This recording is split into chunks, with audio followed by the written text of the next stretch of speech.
Video में बात होगी आँखों के सेहत के हवाले से, जिस तरह के जिस्म के बाकी अज़ा के लिए डिफरेंट किस्म के vitamin, mineral, supplement, dietary items को रिकमेंड किया जाता है ताकि वो अपनी सेहत को बरकरार रखें। तो उसी तरह आँखों के लिए भी इस बारे में सोचना बेहद ज़रूरी है। ज़्यादातर जो मसाइल लोगों को देखने को मिलते हैं वो नाइट ब्लाइंडनेस के हैं, अंधेरे में देखने में मसला हो रहा होता है।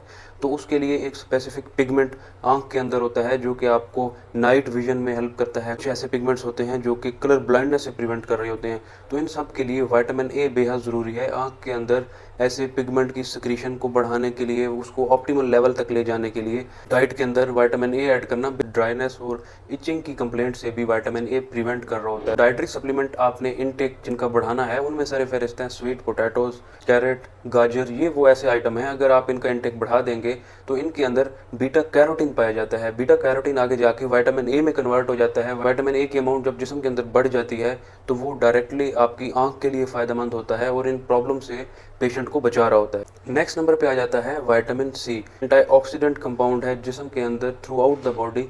एंटीऑक्सीडेंट अपना रोल प्ले कर रहा होता है। ये जिस्म में सोजिश से बचाता है, इन्फ्लेमेशन का रिस्क कम कर देता है। जितने भी बाहर से आने वाले जरासीम जिस्म के अंदर दाखिल होते हैं और वो नुकसान पहुंचा सकते हैं, तो ये उनसे प्रिवेंट कर रहा होता है। कैंसर का रिस्क कम कर देता है, बॉडी को ये डिटॉक्सिफाई करता है, ये लिवर को इन्फ्लेमेशन से भी प्रिवेंट कर रहा होता है। और आंख में अक्सर डस्ट पार्टिकल्स चले जाते हैं, कोई इंसेक्ट्स आंख के अंदर दाखिल हो जाते हैं तो वो आंख के अंदर सोजिश का रिस्क बढ़ा देते हैं, इन्फ्लेमेशन का रिस्क बढ़ा देते हैं, जैसे आंख के अंदर ज़्यादा रेडनेस देखने को मिलती है। इन तमाम चीज़ों से विटामिन ए प्रिवेंट कर रहा होता है, इम्यूनिटी को बूस्टअप कर देता है। आंख के अंदर एक्वस फ्लूइड होता है जो कि आंख को कैटरैक्ट, मोतिया से प्रिवेंट कर रहा होता है। और आंख का पर्दा जिसको रेटिना कहा जाता है उसमें एक स्पेसिफिक एरिया होता है मैक्यूला।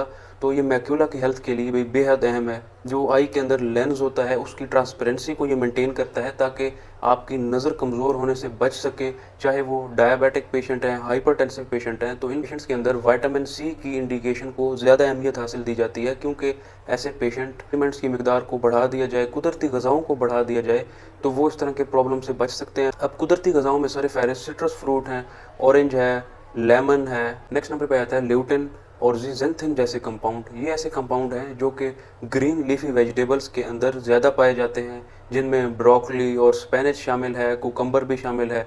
ऐसे कंपाउंड को आप सैलड के साथ भी कंज्यूम कर सकते हैं, इनका जूस बना के उसका इंटेक भी आप कर सकते हैं। ये फ़ायदा हासिल होगा। इनके अंदर बीटा कैरोटीनॉइड कंपाउंड होते हैं जो कि आपकी आँखों की सेहत के लिए बेहद अहम है। हाँ, सिर्फ आँख को इन्फ्लेमेशन से प्रिवेंट करते हैं, बल्कि आँख का जो पर्दा होता है उसके अंदर मैक्यूला की हेल्थ के लिए भी ये बेहद अहमियत के हामिल हैं। ये कलर परसेप्शन को बढ़ाते हैं, जो आपकी कलर विजन होती है ये उसको बेहतर करते हैं। आई साइट को ये शार्प करते हैं, नज़र को कमज़ोर होने से बचाते हैं, मोतिये से भी ये बचा रहे होते हैं। आई के फोकस को इम्प्रूव करते हैं, बिनाई को बेहतर करते हैं, शार्पनेस को बढ़ाते हैं, रीडिंग एबिलिटी को ये इम्प्रूव करते हैं ताकि देखने में प्रॉब्लम ना हो। नंबर पे आ जाता है ओमेगा 3 फैटी एसिड। अब ओमेगा 3 फैटी एसिड ऐसा कंपाउंड है आपकी आंख की सेहत को बेहतर बना रहा होता है। आंख का पर्दा होता है, उसकी जो शरियानें होती हैं उनको ये डैमेज होने से बचाता है, उनके ल्यूमेन को, उनकी लेयर को ये प्रिवेंट करता है, चाहे शुगर की वजह से या डायबिटीज़ की वजह से वहाँ पे जो कॉम्प्लिकेशंस आ रही होती हैं ये उनसे प्रिवेंट करता है। आँख की बिनाई को ये बेहतर करता है, आँख के अंदर होने वाली ड्राइनेस से ये प्रिवेंट करता है, मोतिये का रिस्क ये कम कर देता है, ग्लाइकोमा के रिस्क से ये प्रिवेंट कर रहा होता है। डेली लाइफ में आंखें डिफरेंट किस्म के वायरल इन्फेक्शंस और माइक्रोब्स का शिकार हो रही होती हैं, लेकिन उनसे जल्दी रिकवर हो जाने की ये वजह होती है कि जितने भी ये सप्लीमेंट्स हैं ये इम्यूनिटी को बूस्ट अप करते हैं। आई के अंदर ये अलग से इम्यूनिटी को इन्हेंस कर रहे होते हैं, वहाँ से इन्फ्लेमेशन के रिस्क को कम करते हैं, मैक्यूलर डीजनरेशन से ये प्रिवेंट करते हैं, ड्राई आई से भी ये प्रिवेंट करते हैं। विटामिन ई और जिंक, अब ये ऐसे कंपाउंड हैं कि इस्तेमाल से यूनिक किस्म के रिजल्ट्स और बेनिफिट्स हासिल किए गए हैं। रूटीन में इस्तेमाल की जाएँ तो एंटीऑक्सीडेंट एक्टिविटी को ये इन्हेंस कर रहे होते हैं, आँख के अंदर होने वाली नेगेटिव चेंजेस से प्रिवेंट करते हैं, एजिंग के साथ साथ जो कैटरैक्ट हो रहा होता है उसकी फॉर्मेशन का रिस्क ये कम करते हैं, मोतिया से ये बचाता है। आँख के अंदर कॉर्निया की हेल्थ के हवाले से ये बेहद अहम है। आँख के अंदर जो मसल्स होते हैं, जो पट्टे होते हैं, उनकी हिफाजत के लिए उनको ये स्ट्रॉन्ग रखते हैं। आँख को जो ब्लड वेसल्स जा रही होती हैं उनके अंदर फैटी एसिड चेंजेस से ये प्रिवेंट करते हैं। डायबिटीज़ की वजह से आँख के अंदर होने वाली जो कॉम्प्लिकेशंस होती हैं उनसे प्रिवेंट करते हैं।